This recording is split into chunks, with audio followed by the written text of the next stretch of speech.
ممالک میں جو تقریباً آپ کہہ لیجئے کہ 4.5 ملین کے قریب وہاں پہ پاکستانی رہتے ہیں، کام کرتے ہیں، اور زر مبادلہ بڑا زبردست وہاں سے آتا ہے. وہ اگر ریمیٹنسز ہمیں نہ بھجوائیں تو شاید پاکستان اکانومی آگے چل نہ سکے.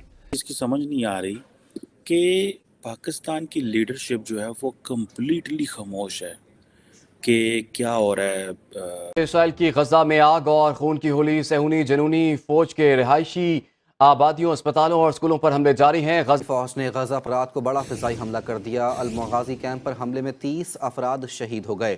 ہزاروں بے گھر فلسطینیوں کی پناہ گاہ بنے. اقوام متحدہ کے الفخور اسکول پر بھی بمباری کی گئی.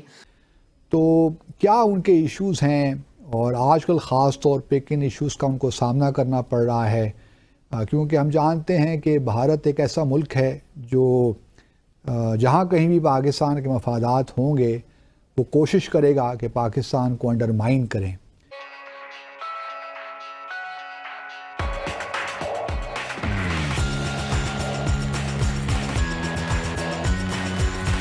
یہ تو میں خود بھی جانتا ہوں کہ کس طرح بھارت نے پچھلے کئی دہائیوں سے جو پاکستان کو اسپیس اویلیبل تھی وہ اسپیس ہم سے لی، کس طرح ہماری ٹریڈ کو بھی اس نے افیکٹ کیا، اور ایک اسٹریٹجی کے تحت انہوں نے جو ٹیرف لائنز تھیں جس کا پاکستان کے ساتھ مقابلہ تھا ان کو سبسیڈائز بھی کیا تاکہ پاکستانی جو پروڈکٹس ہیں وہ کمپیٹیٹیو نہ رہیں گلف کنٹریز میں.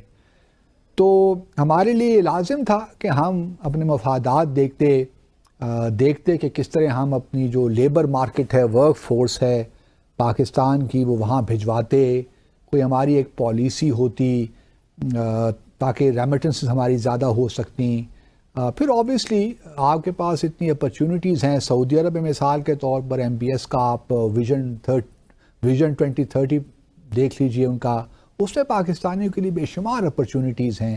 UAE بھی جس طریقے سے ڈیولپ ہو رہا ہے، لیکن بھارت نے بہت سی اسپیس لی ہم سے.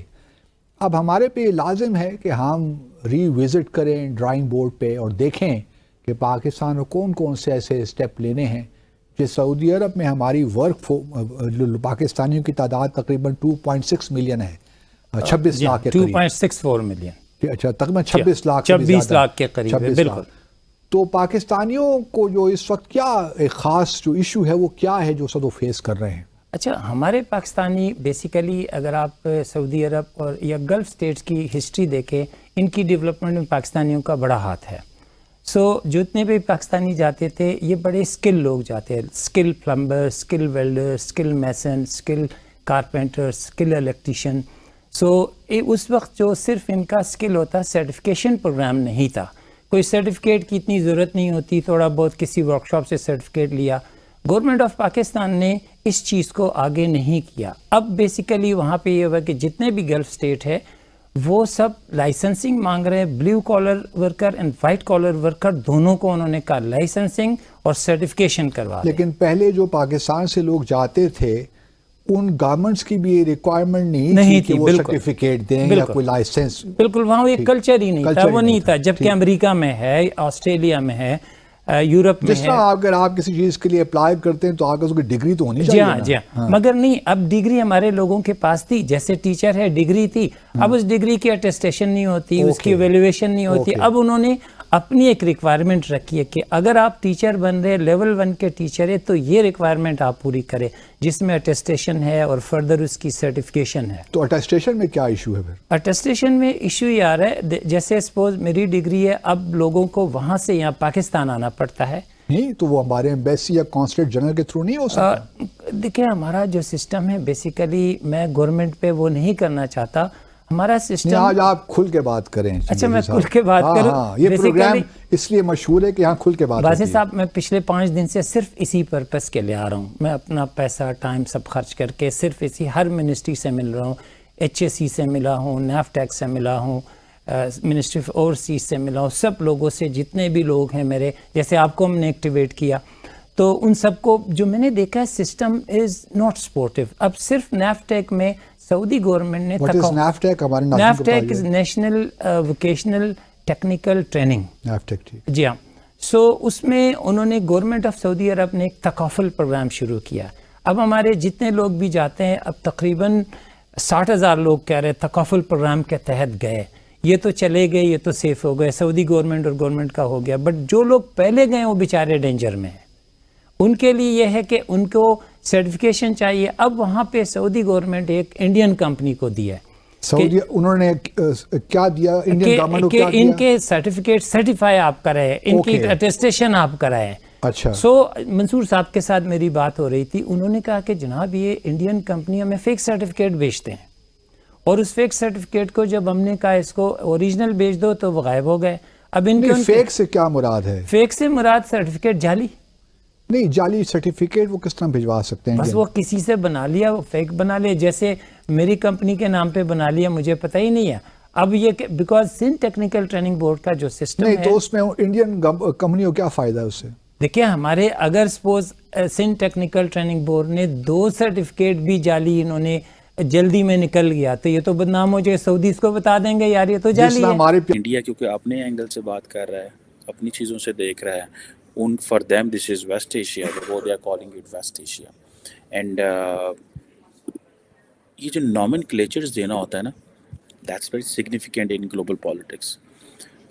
پاکستان جو ہے وہ انڈو پیسیفک کو انڈو پیسیفک نہیں کہنا چاہتا بیکاز انڈیا کا نام آتا ہے, کہتا ہے ایشیا پیسیفک کہیں, ٹھیک ہے. دنیا اس کو انڈو پیسیفک کہتی ہے, کئی لوگ ایشیا پیسیفک بھی کہہ لیتے ہیں. لیکن جو امپورٹنٹ چیز میں آپ کو بتانا چاہ رہا ہوں کہ محمد بن زید جو ہیں, جو یو اے ای کے اس وقت روح رواں ہیں, ٹھیک ہے جناب, ان کی پی ایم مودی سے بات ہوتی ہے. اب دیکھیں انڈیا کے جو عرب ورلڈ اور مسلم ورلڈ سے تعلقات ہیں نا, they are not just beyond bilateral relations, they have move towards regional politics as well. اور انہوں نے کہا جی کہ دونوں ملک جو ہیں وہ اس چیز پہ بات کر رہے ہیں کہ ویسٹ ایشیا ریجن میں کیا ہو رہا ہے. کیا کسی پاکستانی وزیر اعظم یا کسی فارن منسٹر نے کسی مسلم ورلڈ کے کسی لیڈر سے بات کی ہے؟ اور کیا بات کرنی ہے؟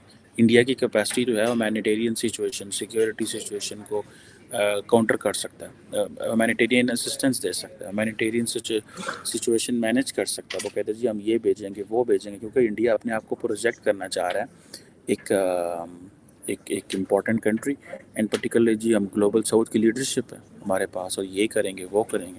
پاکستان کی لیڈرشپ کیوں خاموش ہے؟ مجھے تو اس سوال کی سمجھ نہیں آ رہی کہ پاکستان کی لیڈرشپ ہے, انہوں کن نے کیا ہے کہ تسی بالکل خاموش ہو جاؤ, اور ان کو کس نے کہا ہے کہ آپ جو ہیں وہ جو ہے نا بولے ہی نہ.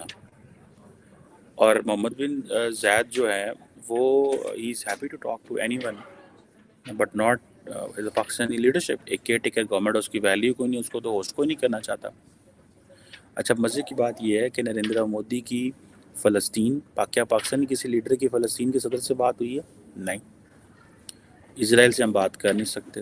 جارڈن میں کسی سے بات ہوئی ہے؟ ایجپٹ میں کسی سے بات ہوئی ہے؟ یو اے ای میں کسی سے بات ہوئی ہے؟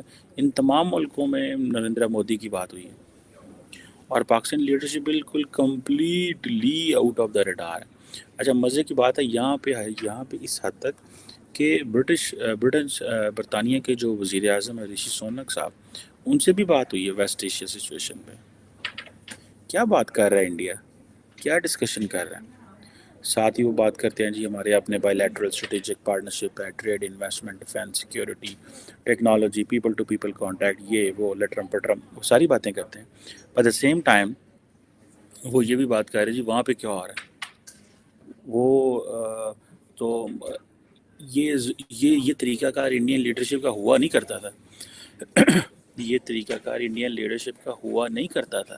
انڈین لیڈرشپ جو ہے وہ ایک سٹیپ جنہوں کہتے ہیں نا کریزی چوں ود کے کھیڈ دینے پہ.